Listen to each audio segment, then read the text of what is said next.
এই দেখো, এটা হলো কয়েদ বেল। চলো কয়েদ বেল মাখা দেখাবো কেমন করে মাখতে হয়। আমরা বাড়িতে মাখবো তো, তাই জন্য এটা এত বড় একটা কয়েদ বেল নিয়েছি। আর এই যে লঙ্কা গুঁড়ো নিচ্ছি, দেখো পড়ে গেল।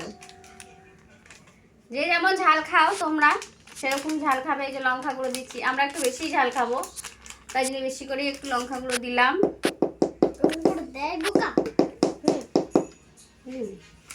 এই লঙ্কা গুঁড়ো দিলাম, এখানে রাখি এটা।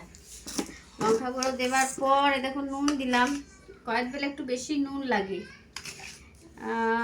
এই নুনটা ঠিক আছে।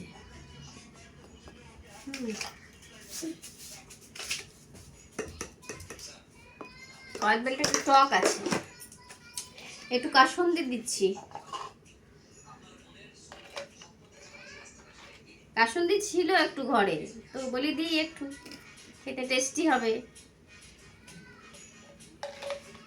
বেশি দেবো না, কাসুন্দি আবার সহ্য হয় না খেলে, ঠিক আছে।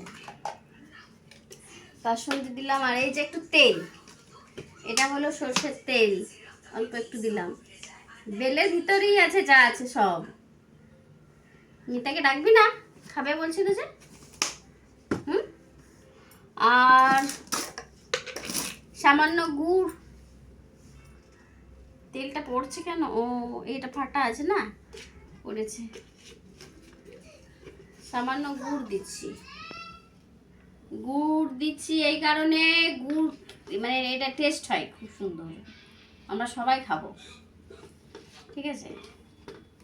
তোমরা কিন্তু খেলে এইভাবে মেখে খাবে, ঠিক আছে। এটা কিন্তু খেতে অনেক টেস্টফুল হয়।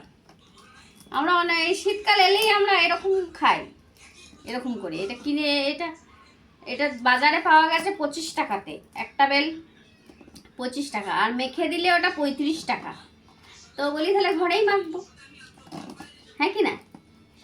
দেখো কত সুন্দর মাখা হচ্ছে, এটা খেতে যা সুন্দর হবে না।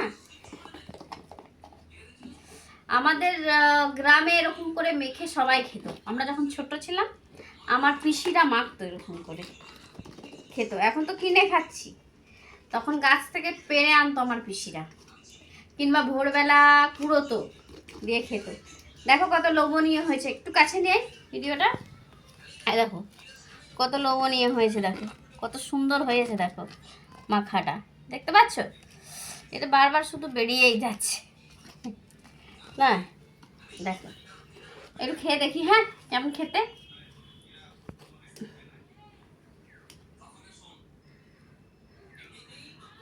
দারুণ হয়েছে।